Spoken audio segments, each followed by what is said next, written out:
Episode 3 एक अनकही ख्वाहिश। अस्पताल की उस रात के बाद आरंभ मानवी को लेकर पहले से भी ज्यादा सतर्क हो गया था। अस्पताल से छुट्टी मिलने के बाद भी उसने मानवी को अकेला नहीं छोड़ा। घर के हर कमरे में उसने नर्स और मेडिकल स्टाफ की व्यवस्था कर दी थी। मानवी जहां जाती, आरंभ की नज़र अनजाने में उसके पीछे चली जाती। वो खुद को सामान्य दिखाने की पूरी कोशिश कर रहा था, लेकिन मानवी समझ रही थी। आरंभ डर गया था, उसे खोने का डर था। एक शाम मानवी बालकनी में बैठी आसमान की तरफ देख रही थी। आरंभ उसके पास आया और उसके कंधों पर शॉल रख दी। ठंड लग जाएगी, मानवी हल्का सा मुस्कुराई। तुम्हें हर समय मेरी इतनी चिंता क्यों रहती है? आरंभ ने उसकी तरफ देखा। क्योंकि तुम मेरी जिंदगी हो। मानवी की मुस्कान थोड़ी फीकी पड़ गई। कुछ पल दोनों के बीच खामोशी रही। फिर मानवी ने धीरे से पूछा, आरंभ, अगर मैं तुम्हारे साथ हमेशा नहीं रह पाई तो? आरंभ का चेहरा तुरंत गंभीर हो गया। ऐसी बातें दोबारा मत करना। लेकिन अगर? मानवी, उसकी आवाज में चेतावनी थी। मैंने कहा ना, ऐसी बात मत करना। मानवी ने उसकी तरफ देखा। तुम मेरी बात सुनोगे? आरंभ उसके सामने बैठ गया। तुम जो कहोगी सुनूंगा, लेकिन मानूंगा वही जो मुझे सही लगेगा। मानवी की आंखों में आंसू आ गए। मेरे बाद? आरंभ तुरंत उठ खड़ा हुआ। बस, मैं तुम्हारे बाद की जिंदगी के बारे में कोई बात नहीं करना चाहता। मानवी ने उसका हाथ पकड़ लिया। बैठो। आरंभ ने उसकी आंखों में देखा। कुछ पल बाद वह वापस बैठ गया। मानवी ने उसका हाथ अपने हाथों में ले लिया। आरंभ, मैं जानती हूँ तुम मुझसे बहुत प्यार करते हो, लेकिन मैं तुम्हें अपने बाद अकेला नहीं देख सकती। आरंभ की आंखें लाल हो गईं।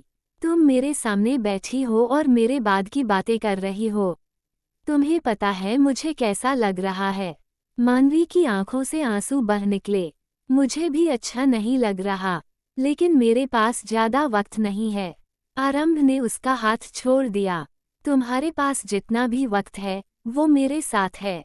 और उसके बाद? वो रुक गया। उसके बाद कुछ नहीं है। मानवी ने सिर झुका लिया। यही तो मेरी सबसे बड़ी चिंता है। आरंभ ने उसकी तरफ देखा। मानवी की आवाज कांप रही थी। तुम मेरे बिना बिल्कुल अकेले हो जाओगे। तुम किसी को अपने करीब आने नहीं दोगे। तुम खुद को काम में डुबो दोगे और धीरे धीरे अंदर से खत्म हो जाओगे। आरंभ ने उसकी बात काट दी। मैं तुम्हारी जगह किसी और को नहीं दे सकता, और मैं चाहती भी नहीं कि कोई मेरी जगह ले। मानवी ने उसकी तरफ देखकर कहा, मैं चाहती हूँ कि तुम्हारी जिंदगी में कोई ऐसा इंसान हो जो तुम्हारा ख्याल रख सके। आरंभ कुछ समझते हुए भी अनजान बनने की कोशिश करने लगा। तुम आखिर कहना क्या चाहती हो? मानवी ने कांपती आवाज में कहा, मैं चाहती हूँ कि तुम मेरे बाद दूसरी शादी कर लो। कमरे में जैसे अचानक सब कुछ थम गया। आरंभ कुछ सेकंड तक उसे देखता रहा। फिर उसके चेहरे पर अविश्वास उभर आया। क्या? मानवी ने अपनी आंखें बंद कर लीं। मैंने कहा, तुम दूसरी शादी कर लेना। आरंभ अचानक खड़ा हो गया। नहीं, आरंभ, नहीं। मानवी, उसकी आवाज पूरे कमरे में गूंज उठी। जब तक मैं जिंदा हूँ, मैं तुम्हारी पत्नी के अलावा किसी और के बारे में सोच भी नहीं सकता। मानवी रोते हुए बोली, लेकिन मेरी मौत के बाद? आरंभ ने उसकी तरफ देखा। उसकी आंखों में दर्द था। तुम्हारी मौत के बाद मैं सिर्फ तुम्हारी यादों के साथ रहूंगा।